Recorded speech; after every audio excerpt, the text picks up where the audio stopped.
আছো? আলহামদুলিল্লাহ আমিও ভালো আছি। বেঙ্গালুরু জায়গাটা অনেক সুন্দর, মার্শাল্লাহ দেখতে অনেক সুন্দর লাগে।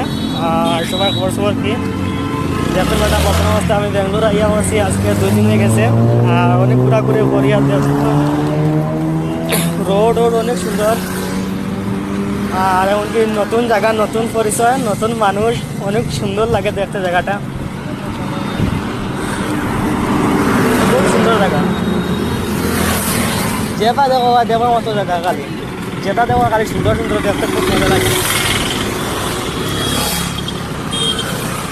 আর আমাকে কেমন লাগছে আজকে, নতুন নতুন পরিচয় লাগে আজকে আমার।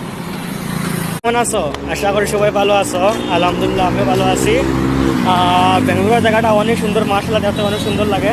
আর সবার খবর সবর কি দেখতে পাটা প্রথম অবস্থা আমি বেঙ্গালুরু আইয়া আছি আজকে 2 দিন হয়ে গেছে। আর অনেক ঘোরাঘুরি করি, আর রোড অনেক সুন্দর। আর এমনকি নতুন জায়গা, নতুন পরিচয়, নতুন মানুষ, অনেক সুন্দর লাগে দেখতে জায়গাটা, খুব সুন্দর জায়গা। যেটা দেওয়ার মতো জায়গা, খালি যেটা দেওয়া খালি সুন্দর সুন্দর দেখতে খুব মজা লাগে। আর আমাকে কেমন লাগছে আজকে, নতুন নতুন পরিচয় লাগে আজকে আমার।